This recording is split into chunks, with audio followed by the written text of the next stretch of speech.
Hi everyone, today we're going to solve a Leetcode problem called all possible full binary trees. Give an integer n, return a list of all possible full binary trees with n nodes.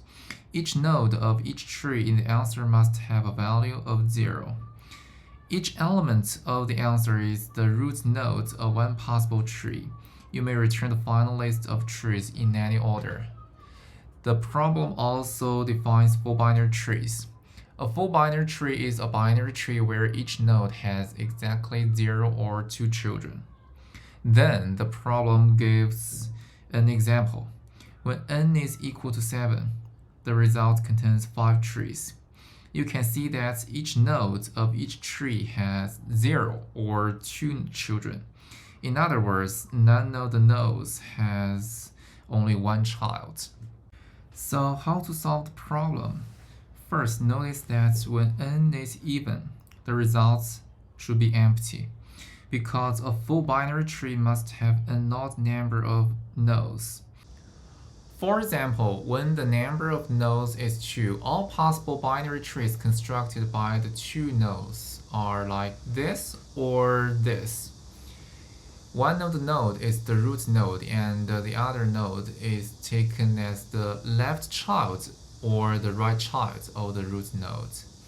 But notice that in either case, the binary tree is not full by the definition of the problem because the root node has only one child. The problem demands that each node has 0 or 2 children. The same goes for 4 nodes, 6 nodes, etc. So we should return an empty list when the number of nodes is even. Another thing we can notice is that when n is 1, the result contains only one tree, which is a tree with only one node, and the node has a value of 0. For other cases, let's take an example to see how to solve the problem. Suppose we're gonna build a full binary tree with 5 nodes, like this. You need to consider 2 conditions. First, its left subtree has 1 node. Its right subtree has 3 nodes. Second, its left subtree has 3 nodes. Its right subtree has 1 node.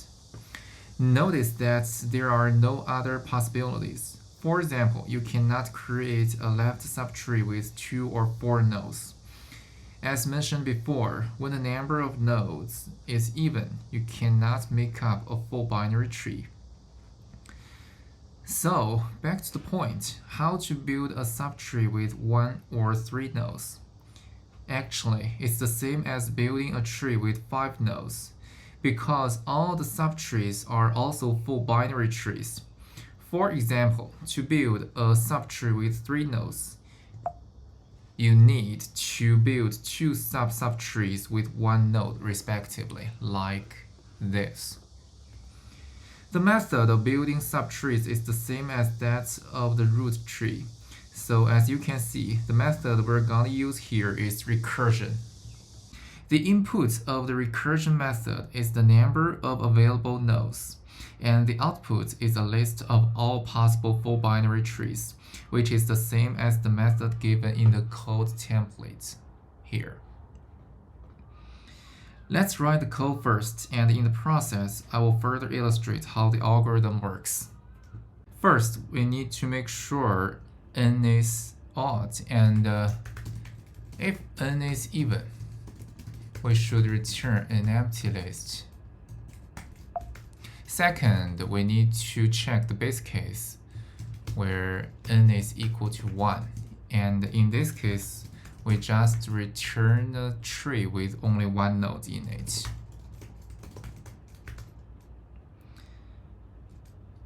Afterwards, we need to define the results variable, which is going to be returned in the end. And in the process, we need to define the number of left subtrees and initialize its value to 1. Then we start a while loop. And inside the loop, we calculate the number of nodes in the right subtree.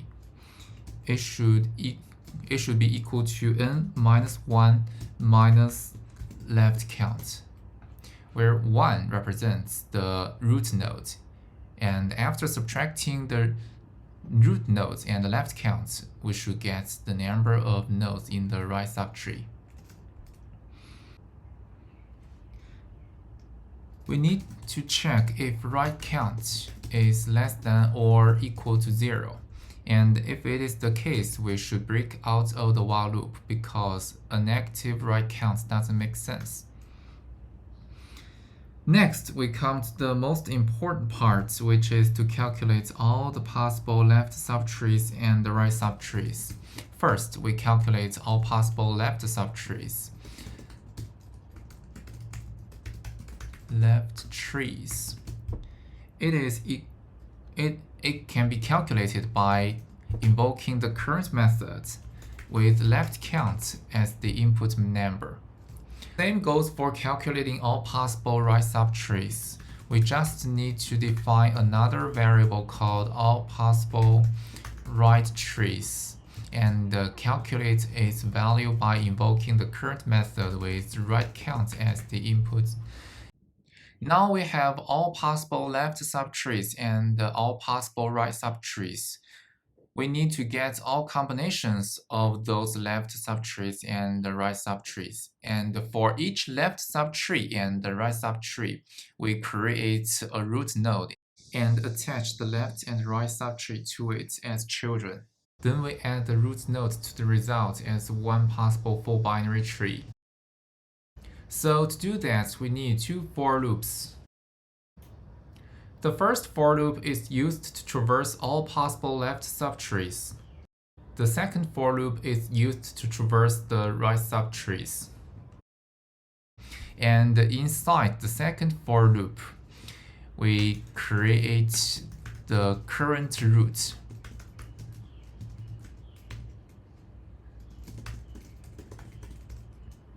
And we attach the current left tree to its left and attach the current right tree to its right.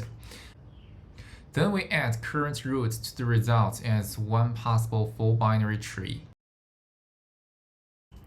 And after that, we need to update the value of left count. We should do that by increasing its value by 2 each time.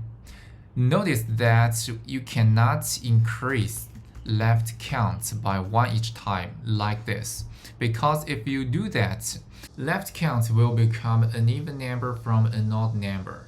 And remember that if the number of nodes is even, you cannot form any full binary tree as required by the problem. So, to fulfill the requirements of the problem, we should increase left count by 2 each time.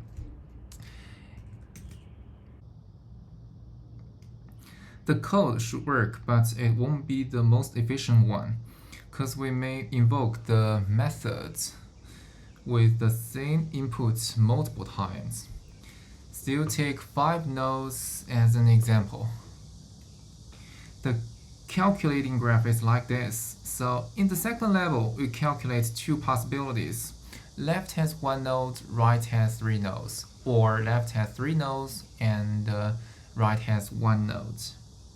Then in the third level, we calculate the list of full binary trees when n is 3. Notice that we calculated this value twice. That is a waste of time, because the inputs of the 2 calculations are the same. We should only calculate it once and reuse the results later when needed. To do that, we need to define a cache variable. It stores the list of all possible full binary trees when the number of nodes is n. With it, we can ensure that we won't calculate the same input value multiple times. That could save us a lot of time, especially when n is large, because in that case, recalculating could happen more frequently. So to do that, we're going to add a variable called cache.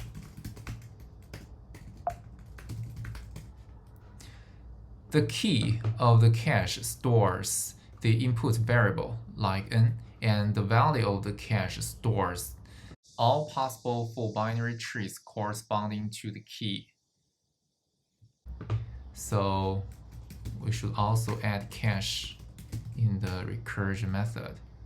And at the beginning of the method, we should check if the number we're calculating is in the cache. And if cache contains the key, we should return it immediately. Like this. And if it is not, we should calculate the result, and in the end, we put the result in the cache and return it.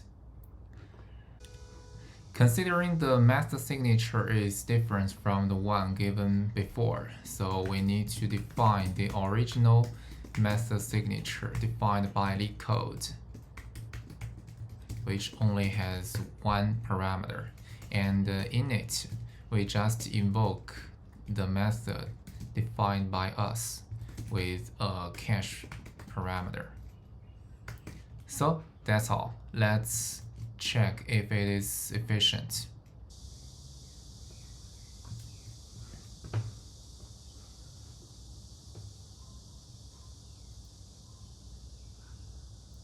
As you can see, the algorithm is pretty efficient.